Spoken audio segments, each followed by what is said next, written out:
Hello everyone, I'm Juggerite and welcome to my Minecraft Bedrock Gold Farm tutorial.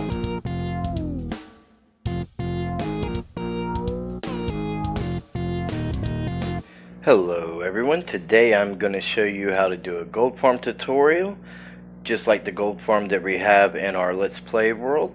So let's get started.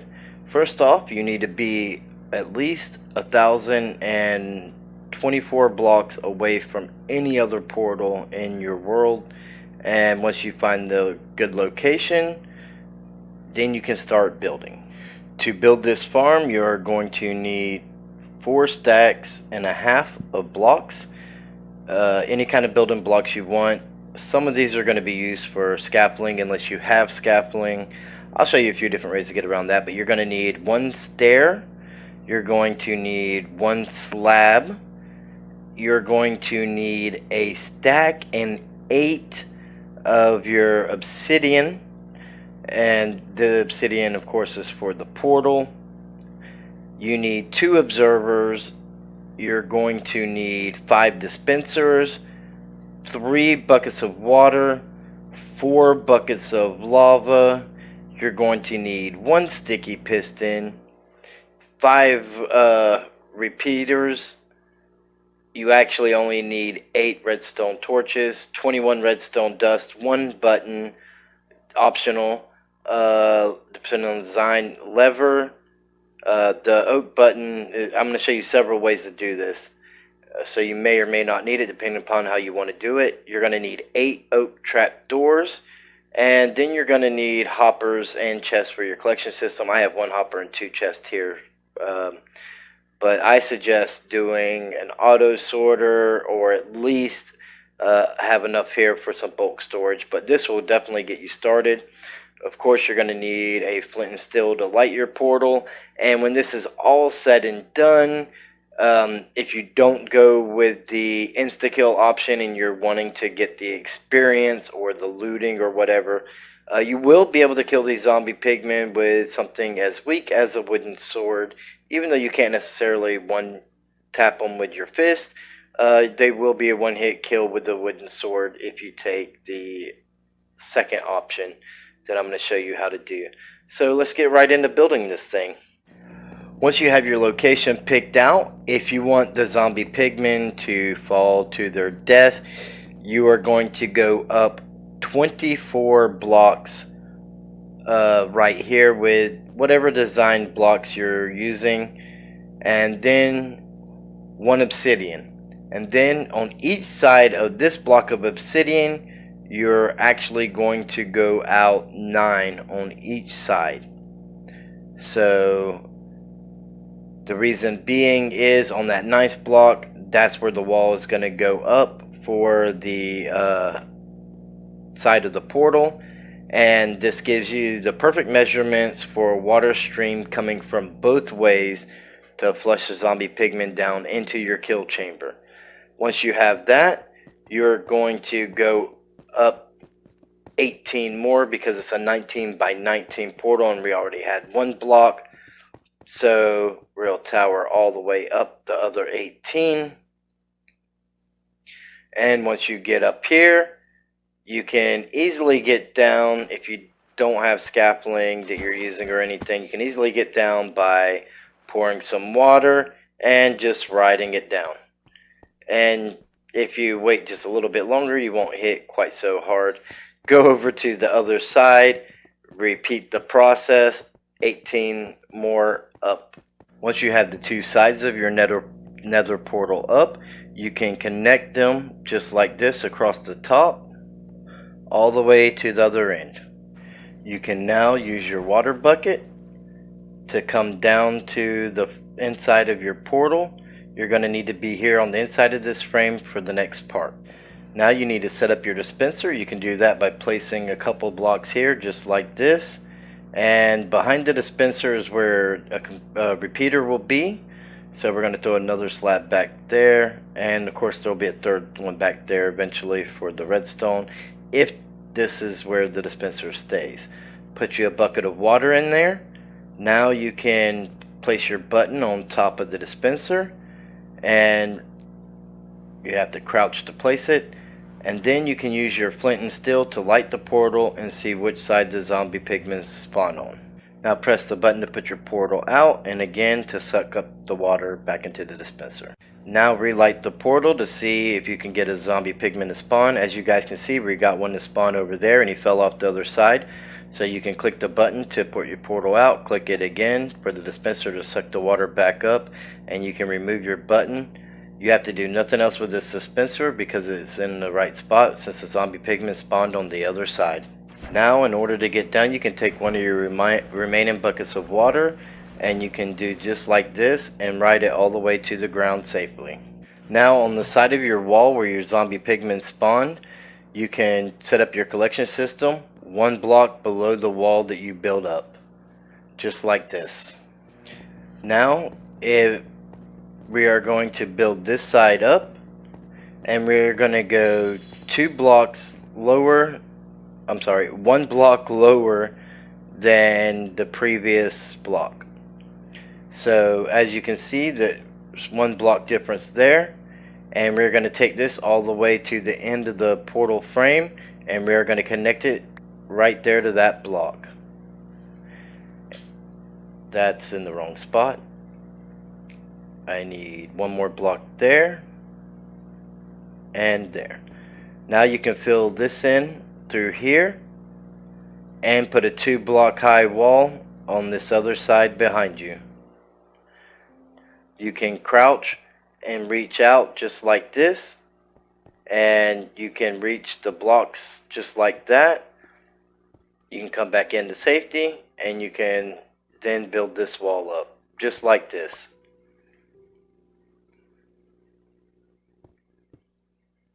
All the way to where you started. Once you've done that, you can place a block on the other side. Place a temporary block beside in front of that one. Now take your staircase, place it upside down right here over the back side of your chest. That will allow you to access the chest and keep the zombie pigment inside. Now place 2 more blocks. The second one there will be temporary, of course. Take your slab and place it right there like that, and that leaves you access to reach and kill the zombie pigman without the baby zombie pigman being able to get out. Now over here you can build these 2 all the way up. We're actually going to go 1 block lower than the other side because this is going to be the side I used to show you how they can be a 1-hit kill with the sword, the wooden sword. And this would be the height you would go to if you were looking for the XP and the looting aspect of it. You could also use a trident killer down below. It depends on how you want this farm to operate for you, but I'm trying to give you guys the option to design it whichever way you want. If you're going to do this, you may want to fill that in. I would offset it. If you have level sides on both sides, the zombie pigman will clog up. So by placing the oak button there, you can actually bring one side up a block higher than the other side and drop 1 block right at the drop, and the button will keep the water from flowing down, allowing them to take the exact amount of damage that you want them to take, whether it's falling to their death or to the 1-hit punch. Now once you have your level decided, go ahead and fill in both this side just like you did the other side. And as you can see, we have 3 blocks up here instead of 2. It's not completely necessary. Again, it depends on your height build and what you want your farm to do. So go ahead and close this off and connect it all the way to the other side. Once both sides are complete, you can add your water streams on each end. And now water stream on this side. And now the funneling system is complete. You can break that block and replace it to get up here. Now we need to do if you need this button, leave it there. If not, then you can remove it. Because I am doing this to show you guys how the farm can operate either way, I actually don't need it because my water won't spill down in there. But if I was to raise all this up and have the last block drop down, then that water would want to continue for 8 more blocks. By having that button there, that would stop the water from flowing down. But since I'm showing you both designs, my zombie pigman won't back up and clog up here anyway, so I don't need the button. The next step is to place your lever on the 3rd solid block up, or the over here where it's 1 block up, full block up above your slab. Next, we want to place 2 temporary blocks underneath us right here. And then, because we want our sticky piston to be directly behind our lever, and we want it to face up, we're going to place a temporary block right there. And as you guys can see, that would put the sticky piston on the 3rd block up, which would be right behind our lever, just like that. Next, you want to break your 2 temporary blocks. Leave a gap in between your piston and the wall here and place a temporary block. Now take an observer and put it facing up toward that block. Now tower up to where you're up here and place an observer facing down into that temporary block, and that way the observers can send signals to each other. Whenever the lever is pulled, this observer will come up to this one here and they will fire a signal back and forth. Now place a block above your top observer and grab your redstone torches. Place a redstone torch on top of that block and place a block above that redstone torch, and you can use your scaffolding or your building blocks to come up.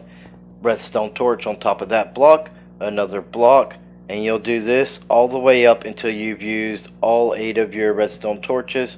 Remember, I had an extra torch. You only need 8, not 9. And you're going to come all the way up. Make sure your redstone torches are on that block and not on the wall, or the signal will not invert. If you're not sure if your signals are inverting properly or not, notice how one torch is on and the next one is off.